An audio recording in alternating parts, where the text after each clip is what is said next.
Hey everyone, French Tutor here.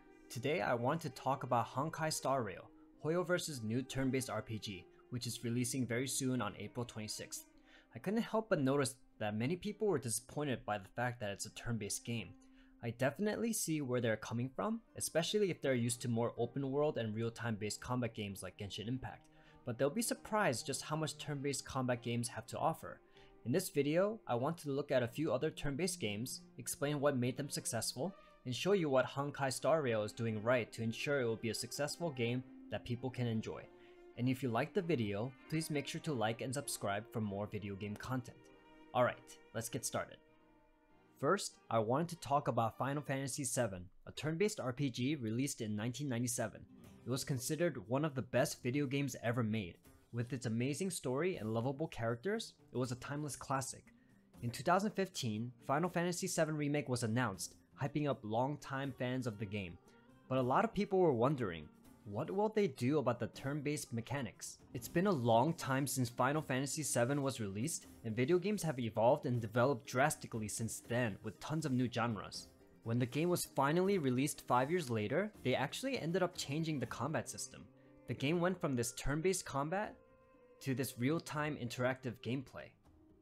Director Tetsuya Nomura explains the combat system was reworked because it was the mainstream style right now. Final Fantasy VII was already an amazing game, but they made the decision to change the combat system. So for people who are concerned that Honkai Star Rail will be turn-based, your concern is definitely valid. But now let's jump over to another turn-based game called Persona 5 Royal, which was released around the same time as Final Fantasy VII Remake. It was a huge success, and it became a truly iconic game. But how did Persona 5 Royal become so successful as a turn-based game in the same video game economy as Final Fantasy VII Remake?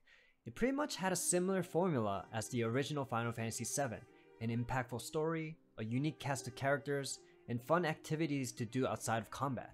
But on top of all that, the turn-based combat system was unique, brain-stimulating, and enjoyable.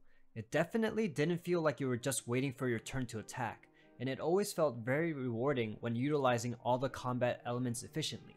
So if I asked someone to play Persona 5 Royal, and they said they don't like turn-based combat games, I would tell them it's more than just that, and they would be missing out. So now that we learned that there's just so much more to a game than it just being turn-based, where does Honkai Star Rail stand in all of this? Well, first, I think it's safe to say that Hoyoverse will have a good story for us based on their other successful titles like Genshin Impact. Second, people are already going crazy over the characters. As a gacha game, this is where Honkai Star Rail will shine the most, and I'm confident they will make very charming characters so that they will make you want to pull for them. And as far as the turn-based combat system goes, it looks very promising and unique. It uses their skill point system where you need to manage your resources in order to use your skills and ultimates effectively.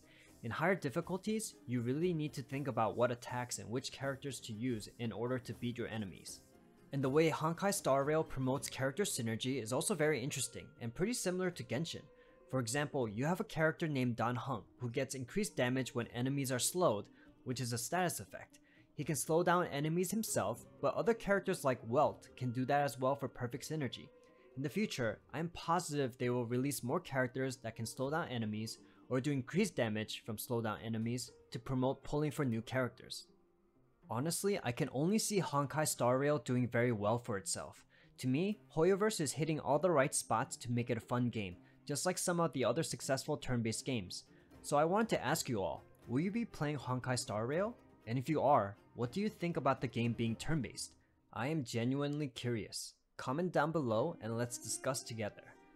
Thank you for watching today. If you liked the video, please make sure to like and subscribe for more Honkai Star Rail content.